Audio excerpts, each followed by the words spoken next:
ಆಕಾಶವಾಣಿ ವಾರ್ತೆಗಳು ಓದುತ್ತಿರುವವರು ಚೇತನ್ ಸಿವಿ. ಮುಖ್ಯಾಂಶಗಳು: ಆವಿಷ್ಕಾರ ಉತ್ತೇಜಿಸಿ ಮಾನವೀಯ ಮೌಲ್ಯಗಳೊಂದಿಗೆ ಎಐ ಭವಿಷ್ಯ ನಿರ್ಮಿಸಲು ಪ್ರಧಾನಿ ನರೇಂದ್ರ ಮೋದಿ ಕರೆ. ಭಾರತ ಎಐ ಇಂಪ್ಯಾಕ್ಟ್ ಶೃಂಗಸಭೆ, ವಿವಿಧ ಜಾಗತಿಕ ನಾಯಕರೊಂದಿಗೆ ಪ್ರಧಾನಿ ನರೇಂದ್ರ ಮೋದಿ ದ್ವಿಪಕ್ಷೀಯ ಮಾತುಕತೆ. ಭಾರತ ನ್ಯೂಜಿಲೆಂಡ್ ತೋಟಗಾರಿಕಾ ಸಹಕಾರದ ಜಂಟಿ ಕಾರ್ಯಕಾರಿ ಗುಂಪಿನ ಮೊದಲ ಸಭೆ ಯಶಸ್ವಿ. ವಿಶಾಖಪಟ್ಟಣದಲ್ಲಿ 13ನೇ ಆವೃತ್ತಿಯ ನೌಕಾ ಸಮರಾಭ್ಯಾಸ ಮಿಲನ್ 2026 ಉದ್ಘಾಟಿಸಿದ ರಕ್ಷಣಾ ಸಚಿವ ರಾಜನಾಥ್ ಸಿಂಗ್. ಐಸಿಸಿ ಪುರುಷರ ಟಿ20 ವಿಶ್ವಕಪ್ ಕ್ರಿಕೆಟ್, ಶ್ರೀಲಂಕಾ ವಿರುದ್ಧ ಜಿಂಬಾಬ್ವೆಗೆ 6 ವಿಕೆಟ್ಗಳ ಜಯ. ವಾರ್ತೆಗಳ ವಿವರ. ಆವಿಷ್ಕಾರಗಳನ್ನು ಉತ್ತೇಜಿಸುವ, ಒಳಗೊಳ್ಳುವಿಕೆಯನ್ನು ಬಲಪಡಿಸುವ ಮತ್ತು ಮಾನವ ಮೌಲ್ಯಗಳನ್ನು ಅಳವಡಿಸಿಕೊಂಡು ಮುನ್ನಡೆಯುವ ಎಐ ಭವಿಷ್ಯವನ್ನು ನಿರ್ಮಿಸಲು ನಾವೆಲ್ಲರೂ ಒಗ್ಗೂಡಬೇಕು ಎಂದು ಪ್ರಧಾನಿ ನರೇಂದ್ರ ಮೋದಿ ಕರೆ ನೀಡಿದ್ದಾರೆ.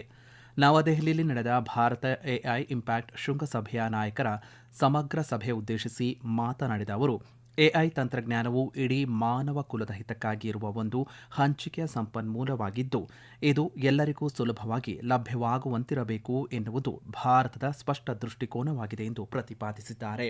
ಜಾಗತಿಕ ಎಐ ಪಯಣದಲ್ಲಿ ಭಾರತ ಮಹತ್ವದ ಪಾತ್ರ ವಹಿಸಲಿದೆ ಎಂದು ವಿಶ್ವಾಸ ವ್ಯಕ್ತಪಡಿಸಿದ ಅವರು, ಭಗವಾನ್ ಬುದ್ಧನ ಸರಿಯಾದ ತಿಳುವಳಿಕೆಯಿಂದ ಮಾತ್ರ ಸರಿಯಾದ ಕ್ರಮ ಸಾಧ್ಯ ಎಂಬ ಸಂದೇಶವನ್ನು ಸ್ಮರಿಸಿದ್ದಾರೆ. ಎಐ ತಂತ್ರಜ್ಞಾನದ ನೈತಿಕ ಬಳಕೆಗೆ ಸಂಬಂಧಪಟ್ಟಂತೆ 3 ಪ್ರಮುಖ ಸಲಹೆಗಳನ್ನು ನೀಡಿದ ಅವರು, ಮೊದಲನೆಯದಾಗಿ ದತ್ತಾಂಶದ ಸಾರ್ವಭೌಮತ್ವವನ್ನು ಗೌರವಿಸುವ ಬಲವಾದ ದತ್ತಾಂಶ ಚೌಕಟ್ಟಿನ ಅಗತ್ಯವಿದೆ. ಜಾಗತಿಕವಾಗಿ ಪಾರದರ್ಶಕ ದತ್ತಾಂಶ ವ್ಯವಸ್ಥೆ ರೂಪಿಸುವುದು ಇಂದಿನ ತುರ್ತು ಅಗತ್ಯವಾಗಿದೆ ಎಂದು ಅವರು ಒತ್ತಿ ಹೇಳಿದ್ದಾರೆ.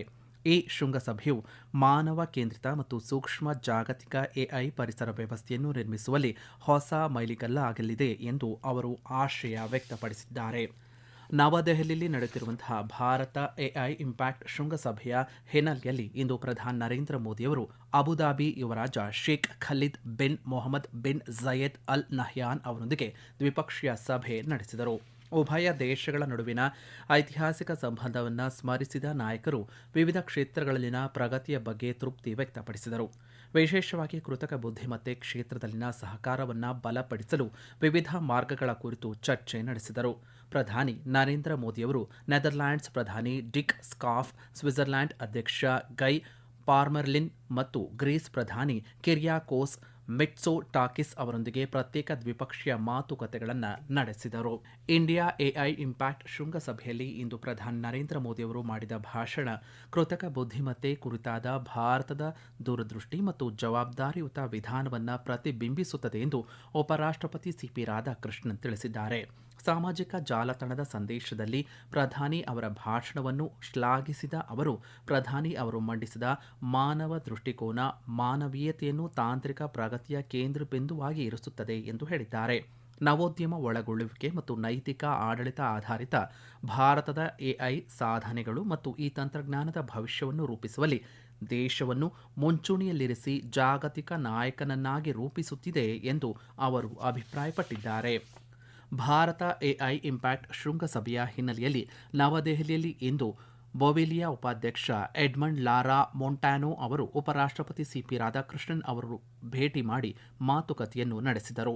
ಸಾಮಾಜಿಕ ಮಾಧ್ಯಮದ ಪೋಸ್ಟ್ನಲ್ಲಿ ಉಪರಾಷ್ಟ್ರಪತಿ ಸಿಪಿ ರಾಧಾಕೃಷ್ಣನ್ ಅವರು ಸಭೆಯಲ್ಲಿ ಸೌರಶಕ್ತಿ, ನಿರ್ಣಾಯಕ ಖನಿಜಗಳು, ಡಿಜಿಟಲೀಕರಣ, ಉನ್ನತ ಶಿಕ್ಷಣ ಮತ್ತು ವೈದ್ಯಕೀಯ ವಲಯದಲ್ಲಿ ಸಹಕಾರವನ್ನು ಬಲಪಡಿಸುವ ಕುರಿತು ಚರ್ಚೆ ನಡೆಸಲಾಯಿತು ಎಂದು ಮಾಹಿತಿ ಹಂಚಿಕೊಂಡಿದ್ದಾರೆ. ಉಭಯ ರಾಷ್ಟ್ರಗಳ ನಡುವಿನ ದ್ವಿಪಕ್ಷೀಯ ಸಂಬಂಧಗಳಲ್ಲಾಗುತ್ತಿರುವ ಪ್ರಗತಿಯ ಕುರಿತು ಉಭಯ ನಾಯಕರು ತೃಪ್ತಿ ವ್ಯಕ್ತಪಡಿಸಿದ್ದಾರೆ.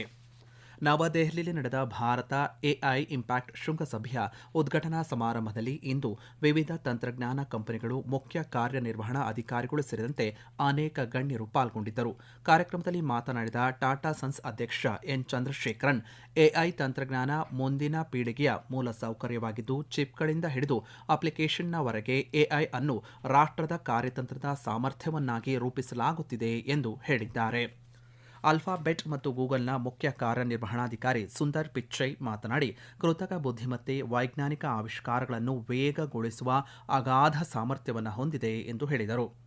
ಆಂಥ್ರೋಪಿಕ್ ಮುಖ್ಯ ಕಾರ್ಯನಿರ್ವಹಣಾಧಿಕಾರಿ ಡಾರಿಯೋ ಅಮೋಡೆ ಮಾತನಾಡಿ, ಎಐ ವ್ಯವಸ್ಥೆಗಳು ಶೀಘ್ರದಲ್ಲೇ ಹೆಚ್ಚಿನ ಕ್ಷೇತ್ರಗಳಲ್ಲಿ ಮಾನವ ಬುದ್ಧಿಮತ್ತೆಯನ್ನು ಮೀರಿಸುವ ಹಂತಕ್ಕೆ ತಲುಪುತ್ತಿವೆ ಎಂದು ಅಭಿಪ್ರಾಯ ವ್ಯಕ್ತಪಡಿಸಿದ್ದಾರೆ. ಈ ವಾರ್ತೆಯನ್ನು ಆಕಾಶವಾಣಿಯಿಂದ ಕೇಳುತ್ತಿದ್ದೀರಿ.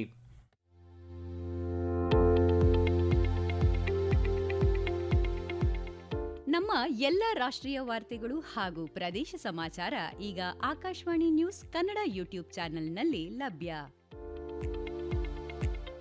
ನಮ್ಮ ಎಕ್ಸ್ ಖಾತೆ ಮತ್ತು ಇನ್ಸ್ಟಾಗ್ರಾಂ ಖಾತೆ ಆಕಾಶವಾಣಿ ನ್ಯೂಸ್ ಕನ್ನಡ. ಹೆಚ್ಚಿನ ಮಾಹಿತಿಗಾಗಿ ನಮ್ಮ ಫೇಸ್ಬುಕ್ ಖಾತೆ ಆಕಾಶವಾಣಿ ವಾರ್ತೆ ಕನ್ನಡವನ್ನು ಅನುಸರಿಸಿ. ಮಾಹಿತಿಗಳ ಹೂರಣ, ವಾರದ ಕಾರ್ಯಕ್ರಮ, ಪ್ರಚಲಿತ ವಿದ್ಯಮಾನ ಪ್ರತಿ ಬುಧವಾರ ರಾತ್ರಿ 9:15 ಭಾರತ ಮತ್ತು ನ್ಯೂಜಿಲೆಂಡ್ ನಡುವಿನ ತೋಟಗಾರಿಕಾ ಸಹಕಾರದ ಜಂಟಿ ಕಾರ್ಯಕಾರಿ ಗುಂಪಿನ ಮೊದಲ ಸಭೆಯು ಇಂದು ವರ್ಚುವಲ್ ಮೂಲಕ ಯಶಸ್ವಿಯಾಗಿ ನಡೆಯಿತು. ಈ ಸಭೆಯ ಸಹ ಅಧ್ಯಕ್ಷತೆಯನ್ನು ಭಾರತದ ತೋಟಗಾರಿಕಾ ಜಂಟಿ ಕಾರ್ಯದರ್ಶಿ ಪ್ರಿಯರಂಜನ್ ಮತ್ತು ನ್ಯೂಜಿಲೆಂಡ್ನ ದ್ವಿಪಕ್ಷೀಯ ಸಂಬಂಧ ಮತ್ತು ವ್ಯಾಪಾರ ಇಲಾಖೆಯ ವಿಭಾಗೀಯ ವ್ಯವಸ್ಥಾಪಕ ಸ್ಟೀವ್ ಐನ್ಸ್ವರ್ತ್ ವಹಿಸಿದ್ದರು. ಉಭಯ ದೇಶಗಳ ಹಿರಿಯ ಅಧಿಕಾರಿಗಳು ಮತ್ತು ತಾಂತ್ರಿಕ ತಜ್ಞರು ಭಾಗಿಯಾಗಿದ್ದ ಈ ಸಭೆಯಲ್ಲಿ ಪ್ರಮುಖವಾಗಿ ಕಿವಿಹಣ್ಣು, ಸೇಬು ಮತ್ತು ಪೇರಳೆ ಬೆಳೆಗಳ ಅಭಿವೃದ್ಧಿಗೆ ಹೆಚ್ಚಿನ ಒತ್ತು ನೀಡಲಾಯಿತು. ಈ ಸಭೆಯಲ್ಲಿ 2 ಪ್ರಮುಖ ಕ್ರಿಯಾ ಯೋಜನೆಗಳ ಅನುಷ್ಠಾನಕ್ಕಾಗಿ ಕಾಲಮಿತಿ ಮತ್ತು ಮಾರ್ಗಸೂಚಿಗಳನ್ನು ಅಂತಿಮಗೊಳಿಸಲಾಯಿತು. ತೋಟಗಾರಿಕಾ ಕ್ಷೇತ್ರದಲ್ಲಿ ದ್ವಿಪಕ್ಷೀಯ ಬಾಂಧವ್ಯವನ್ನು ಬಲಪಡಿಸುವ ಉದ್ದೇಶದಿಂದ ಮುಂದಿನ ದಿನಗಳಲ್ಲಿ ಸರಣಿ ಸಭೆಗಳನ್ನು ನಡೆಸಿ ಪ್ರಗತಿಯನ್ನು ಪರಿಶೀಲಿಸಲು ನಿರ್ಧಾರ ತೆಗೆದುಕೊಳ್ಳಲಾಯಿತು. ಆಂಧ್ರಪ್ರದೇಶದ ವಿಶಾಖಪಟ್ಟಣದಲ್ಲಿ ಇಂದು ಕೇಂದ್ರ ರಕ್ಷಣಾ ಸಚಿವ ರಾಜನಾಥ್ ಸಿಂಗ್ ಬಹುರಾಷ್ಟ್ರ ನೌಕಾ ಸಮರಾಭ್ಯಾಸವಾದ ಮಿಲನ್ 2026ರ 13ನೇ ಆವೃತ್ತಿಯನ್ನು ಉದ್ಘಾಟಿಸಿದರು. ಈ ಬಾರಿಯ ಸಮರಾಭ್ಯಾಸದಲ್ಲಿ ವಿಶ್ವದ 74 ರಾಷ್ಟ್ರಗಳು ಭಾಗಿಯಾಗಿದ್ದು, ಇದು ಮಿಲನ್ ಇತಿಹಾಸದಲ್ಲೇ ಅತಿದೊಡ್ಡ ಮತ್ತು ಎಲ್ಲರನ್ನೂ ಒಳಗೊಂಡ ಆವೃತ್ತಿಯಾಗಿದೆ. ಈ ಸಂದರ್ಭದಲ್ಲಿ ಮಾತನಾಡಿದ ಸಚಿವರು, ಈ ಬಾರಿಯ ದೊಡ್ಡ ಮಟ್ಟದ ಭಾಗವಹಿಸುವಿಕೆಯು ಭಾರತದ ಮೇಲೆ ಜಾಗತಿಕ ಕಡಲ ಸಮುದಾಯಕ್ಕಿರುವ ವಿಶ್ವಾಸ ಮತ್ತು ಜವಾಬ್ದಾರಿಯುತ ಪಾಲುದಾರಿಕೆಗೆ ಸಾಕ್ಷಿಯಾಗಿದೆ ಎಂದು ಬಣ್ಣಿಸಿದ್ದಾರೆ. ಒಂದು ಪ್ರಾಂತೀಯ ಮಟ್ಟದಲ್ಲಿ ಆರಂಭವಾದ ಈ ಸಮರಾಭ್ಯಾಸ ಇಂದು ವಿಶ್ವದ ಪ್ರಮುಖ ನೌಕಾ ಸಂವಹನಗಳಲ್ಲಿ ಒಂದಾಗಿ ಬೆಳೆದಿದೆ. ಇದು ವಿವಿಧ ದೇಶಗಳ ನೌಕಾಪಡೆಗಳ ನಡುವೆ ವೃತ್ತಿಪರ ಸಾಮರ್ಥ್ಯವನ್ನು ಹೆಚ್ಚಿಸಲು ಮತ್ತು ಪರಸ್ಪರ ಮಿತ್ರ ಬಾಂಧವ್ಯವನ್ನು ವೃದ್ಧಿಸಲು ಸಹಕಾರಿಯಾಗಿದೆ ಎಂದು ಸಚಿವ ರಾಜನಾಥ್ ಸಿಂಗ್ ಅಭಿಪ್ರಾಯಪಟ್ಟಿದ್ದಾರೆ. ಚಂಡೀಗಢದ ಟರ್ಮಿನಲ್ ಬ್ಯಾಲಿಸ್ಟಿಕ್ ಸಂಶೋಧನಾ ಪ್ರಯೋಗಾಲಯದಲ್ಲಿ ಗಗನಯಾನ ನೌಕೆಯ ಸುರಕ್ಷಿತ ಇಳಿಕೆಗೆ ನೆರವಾಗುವಂತಹ ಡ್ರೋಗ್ ಪ್ಯಾರಾಶೂಟ್ಗಳ ಲೋಡ್ ಪರೀಕ್ಷೆಗಳನ್ನು ರಕ್ಷಣಾ ಸಂಶೋಧನೆ ಮತ್ತು ಅಭಿವೃದ್ಧಿ ಸಂಸ್ಥೆ DRDO ಯಶಸ್ವಿಯಾಗಿ ನಡೆಸಿದೆ. ಬಾಹ್ಯಾಕಾಶದಿಂದ ಮರಳಿ ಭೂಮಿಗೆ ಮರಳಿ ಗಗನಯಾತ್ರಿಗಳ ನೌಕೆಯ ವೇಗವನ್ನು ಕಡಿಮೆ ಮಾಡಲು ಮತ್ತು ಅದನ್ನು ಸ್ಥಿರಗೊಳಿಸಲು ಈ ಪ್ಯಾರಾಶೂಟ್ ವಿನ್ಯಾಸಗೊಳಿಸಲಾಗಿದೆ. ಇಸ್ರೋ ಮತ್ತು DRDOದ ವಿವಿಧ ಅಂಗಸಂಸ್ಥೆಗಳ ತಾಂತ್ರಿಕ ತಂಡಗಳು ಜಂಟಿಯಾಗಿ ಈ ಪರೀಕ್ಷೆಯನ್ನು ನಿನ್ನೆ ನಡೆಸಿದ್ದವು. ಪರಿಸರ ಸಂರಕ್ಷಣೆಗಾಗಿ ಗಿಡ ನೆಡುವಂತೆ ನಾಗರಿಕರಿಗೆ ಕೇಂದ್ರ ಕೃಷಿ ಮತ್ತು ರೈತರ ಕಲ್ಯಾಣ ಸಚಿವರಾದಂಥ ಶಿವರಾಜ್ ಸಿಂಗ್ ಚೌಹಾಣ್ ಕರೆ ನೀಡಿದ್ದಾರೆ. ನವದೆಹಲಿಯಲ್ಲಿಂದು ಸಚಿವರ ವಿಶಿಷ್ಟ ವೃಕ್ಷಾರೋಪಣ ಸಂಕಲ್ಪದ 5 ವರ್ಷಗಳ ಪೂರೈಕೆಯನ್ನು ಗುರುತಿಸುವಂತಹ ವಿಶೇಷ ಕಾರ್ಯಕ್ರಮದಲ್ಲಿ ಮಾತನಾಡಿದ ಅವರು, ಗಿಡಗಳನ್ನು ನೆಡುವುದು ಪರಿಸರವನ್ನು ಉಳಿಸುವ ಅತ್ಯಂತ ಪ್ರಮುಖ ಮಾರ್ಗವಾಗಿದೆ. ಹೆಚ್ಚಿನ ಜನರನ್ನು ಗಿಡ ನೆಡುವ ಅಭಿಯಾನಕ್ಕೆ ಕೈಜೋಡಿಸಲು ಒಂದು ಪ್ರತ್ಯೇಕ ವೇದಿಕೆ ಸೃಷ್ಟಿಸುವ ಅಗತ್ಯವಿದೆ ಎಂದು ಹೇಳಿದರು. ಉಪಕ್ರಮವನ್ನು ಬೆಂಬಲಿಸಲು ವೃಕ್ಷ ಬ್ಯಾಂಕ್ ಸ್ಥಾಪನೆಯನ್ನು ಪ್ರಸ್ತಾಪಿಸಿದ ಸಚಿವರು, ಈ ಬ್ಯಾಂಕುಗಳ ಮೂಲಕ ಗಿಡಗಳನ್ನು ಅವುಗಳ ನೆಡುವಿಕೆಗೆ ಮತ್ತು ಪೋಷಣೆಗೆ ಅಗತ್ಯವಿರುವಂತಹ ವ್ಯವಸ್ಥೆಯೊಂದಿಗೆ ಲಭ್ಯವಾಗಿಸಬಹುದು ಎಂದು ಹೇಳಿದ್ದಾರೆ. ಕೊಲಂಬೋದಲ್ಲಿ ನಡೆದಂತಹ ಐಸಿಸಿ ಪುರುಷರ T20 ವಿಶ್ವಕಪ್ ಕ್ರಿಕೆಟ್ನ ದಿನದ 2ನೇ ಪಂದ್ಯದಲ್ಲಿ ಜಿಂಬಾಬ್ವೆ ತಂಡ ಶ್ರೀಲಂಕಾ ತಂಡವನ್ನು 6 ವಿಕೆಟ್ಗಳಿಂದ ಮಣಿಸಿದೆ. ಕೋಲ್ಕತ್ತಾದಲ್ಲಿ ನಡೆದ ದಿನದ ಮೊದಲ ಪಂದ್ಯದಲ್ಲಿ ಇಟಲಿ ತಂಡವನ್ನು ವೆಸ್ಟ್ ಇಂಡೀಸ್ ತಂಡ 42 ರನ್ಗಳಿಂದ ಮಣಿಸಿದೆ. ಚೆನ್ನೈನಲ್ಲಿ ಪ್ರಸ್ತುತ ನಡೆಯುತ್ತಿರುವಂತಹ ದಿನದ 3ನೇ ಪಂದ್ಯದಲ್ಲಿ ಅಫ್ಘಾನಿಸ್ತಾನ ವಿರುದ್ಧ ಕೆನಡಾ ಟಾಸ್ ಗೆದ್ದು ಫೀಲ್ಡಿಂಗ್ ಆಯ್ಕೆ ಮಾಡಿಕೊಂಡಿದೆ. ಮೊದಲು ಬ್ಯಾಟಿಂಗ್ ಮಾಡುತ್ತಿರುವಂತಹ ಅಫ್ಘಾನ್ ತಂಡ ಇತ್ತೀಚಿನ ವರದಿಯ ಪ್ರಕಾರ 9 ಓವರ್ಗಳಲ್ಲಿ 2 ವಿಕೆಟ್ ನಷ್ಟಕ್ಕೆ 74 ರನ್ ಮಾಡಿ ಆಟ ಆಡುತ್ತಲಿದೆ.